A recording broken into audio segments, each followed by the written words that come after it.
Agent Starling, vous croyez pouvoir me disséquer avec ce petit instrument émoussé? Non, je pensais que vos connaissances... Vous êtes très ambitieuse, n'est-ce pas? Vous savez que vous ressemblez avec votre sac à main et vos chaussures bon marché à une fille de ferme. Une fille de ferme endimanchée, sans le moindre bon goût. Une alimentation correcte a fait de vous une fille solide, mais vous n'êtes pas à plus d'une génération de la pauvreté crasse. Je n'ai pas raison, agent Starling. Et c'est d'origine que vous essayez désespérément de cacher. Vous venez du fond de la Virginie. Que fait votre père? Est-ce qu'il descend dans la mine? Est-ce qu'il empeste le charbon? Et les garçons qui n'arrêtaient pas de vous sauter dessus, tous ces tâtonnements pénibles et moites à l'arrière des voitures, pendant que vous ne rêviez que de partir, de vous sortir de là et d'entrer enfin au FBI. Vous êtes perspicace, docteur. J'ai dit à mon patron d'aller se faire foutre s'il me filait pas 60 000 $. Parce qu'on les... Quoi? Mes parents, ils ont dit qu'ils passeraient pour prouver qu'ils s'intéressent à moi. Mais tu savais que je suis fière de toi, tu ne t'es pas trompée une seule fois. Oh, c'est pas vrai. C'est le taré d'à côté. Je suis pas obsédé, seulement curieux. T'as vu, c'est vrai, on dirait un témoin de Jéhovah. Oh, je vois. Et tu crois que tu es le seul à être frustré sexuellement, peut-être? C'est pas le cas? Eh ben, qu'est-ce que t'attends? Moi, je suis prêt. Il se passe des millions de choses dans ma vie dont tu n'es pas au courant, monsieur le petit malin. Parce que ça, c'est uniquement pour ton bien. Oui, monsieur. Papa, ne laisse pas tomber. Parfois, je me dis qu'il y a tellement de beauté dans le monde que c'en est insoutenable. Ah, j'adore. Bonjour, avec Monsieur Sourire. Alors là, vous êtes dans la merde.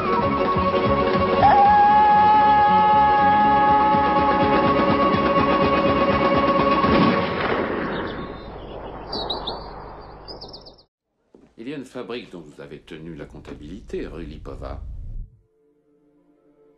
Je suis sûr que vous ferez merveille si vous décrochez ces contrats. En fait, pire sont les choses, mieux vous réussirez. Oh, j'espère avoir les signatures qu'il me faut. Ça, c'est plus facile.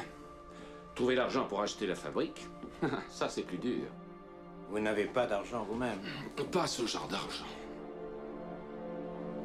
Je peux vous dire que je ne connais personne que ce genre de choses intéresse. Bon, il devrait, Itzhak Stern.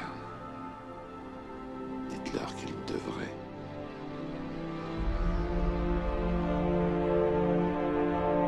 La reddition inconditionnelle de l'Allemagne vient d'être proclamée. À minuit ce soir, la guerre est finie. Demain, vous entamerez le processus de recherche des survivants de vos familles. Dans beaucoup de cas, vous ne les retrouverez pas.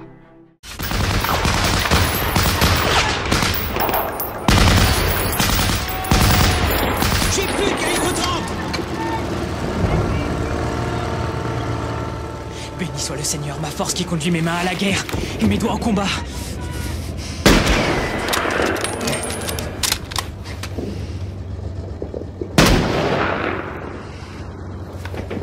Ma miséricorde est ma forteresse, mon danger est mon libérateur. Mon bouclier, celui à qui je donne ma foi. Dieu.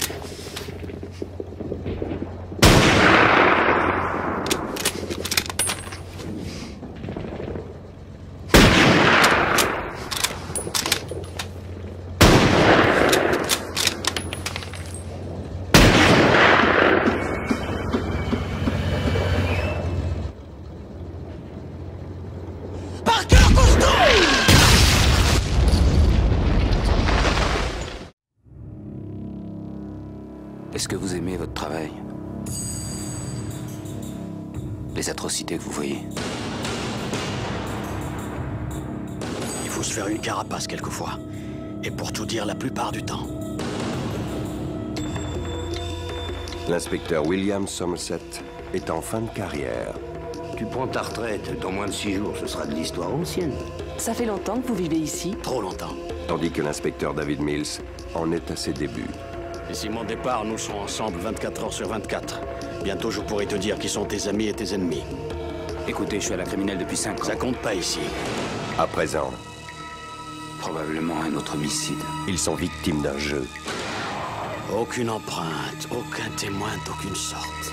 Certes parti. La seule chose que nous connaissons à son sujet, c'est qu'il est fou allié. Où le prix du péché est la mort. Il y a 7 péchés capitaux. La gourmandise. Vite, venez voir ça! L'avarice. On touche à rien! La paresse. La colère. L'orgueil. La luxure et l'envie. 7. Il y a eu 2 meurtres, il faut s'attendre à 5. Bonjour. Je m'appelle Forrest Gump.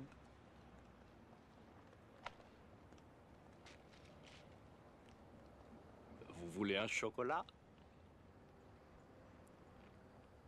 Je crois que je pourrais en manger 1,5 million. Maman disait toujours, la vie c'est comme une boîte de chocolat. On ne sait jamais sur quoi on va tomber.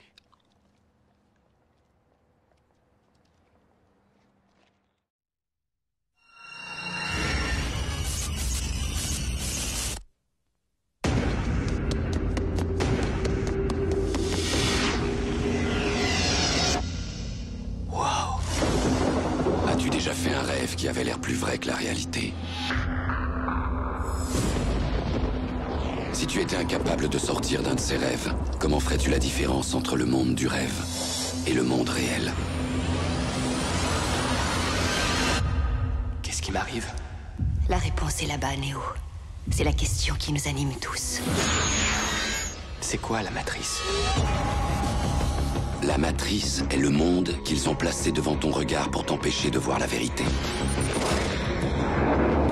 Quelle vérité? Il te surveille, Néo. L'espèce humaine est une maladie. Vous êtes le cancer de cette planète. Et nous sommes l'antidote. Fais-moi sortir tout de suite! Bienvenue dans le monde réel. Je veux que tu me frappes aussi fort que tu peux. Pourquoi? Comment est-ce que tu peux te connaître si tu t'es jamais battu? Attends, je t'explique depuis le début. Comme beaucoup de types dans ton genre, j'étais coincé. Vous voulez que je fasse passer au second plan mon travail? Ouais. Jusqu'à ce que vous m'ordonniez de m'y remettre? C'est ça votre priorité maintenant. J'arrivais pas à dormir. Non, on ne peut pas mourir d'insomnie. Je feuilletais des catalogues en me demandant quel genre de salle à manger me définit en tant que personne. Voilà ta vie. Tu la gâches une minute après l'autre. Bienvenue! J'ai cherché une vie différente. Du savon. Je fabrique et je vends du savon. C'est comme ça que j'ai rencontré Tyler Durden. Allez, vas-y, frappe-moi avant que je m'énerve. D'accord. Tu m'as frappé à l'oreille! Sans le savoir, tout le monde en mourait d'envie. Je veux être le suivant? On lui a simplement donné un nom. Messieurs, bienvenue au Fight Club. Tu connais bien la Bible? Oui.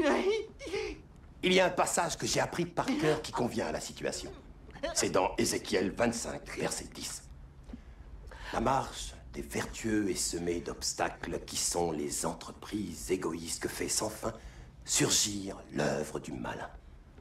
Béni soit-il l'homme de bonne volonté qui, au nom de la charité, se fait le berger des faibles, qu'il guide dans la vallée d'ombre de la mort et des larmes, car il est le gardien de son frère et la providence des enfants égarés. J'abattrai alors le bras d'une terrible colère, d'une vengeance furieuse et effrayante, sur les hordes impies qui pourchassent et réduisent à néant les brebis de Dieu.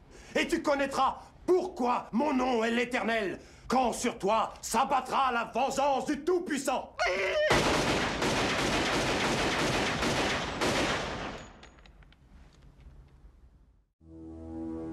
Mesdames et messieurs, vous avez entendu les faits, et je soutiens qu'il ne s'agit pas d'un inévitable crime passionnel. Je vous ferai remarquer qu'un revolver contient 6 balles, et non 8.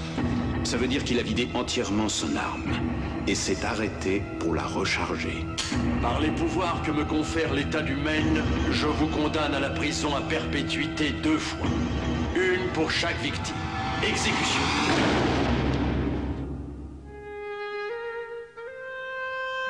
Ils vous enferment ici pour la vie. C'est justement ce qu'ils vous prennent. Je crois en 2 choses. La discipline et la Bible. Ici, vous aurez les 2. Andy arrive à la prison de Shawshank en 1947. Qu'est-ce que tu as fait? Rien si tu veux le savoir. Ouais, comme tout le monde ici. Je dois dire que la première fois que j'ai vu Andy, il ne m'a pas impressionné. Il avait un côté tranquille. Une démarche et une façon de parler pas très normale pour l'endroit. Vous savez, il y a des endroits dans le monde qui ne sont pas faits de pierre. Il y a quelque chose en nous qu'ils ne peuvent pas atteindre. De quoi tu parles? L'espoir. Laisse-moi te dire un truc, mon vieux. L'espoir, c'est très dangereux. Merde, Dufresne, tu me fous en retard! L'espoir, ça peut rendre dingue. T'as intérêt à être malade ou mort, et je te jure que je rigole pas! Il faut te faire à cette idée.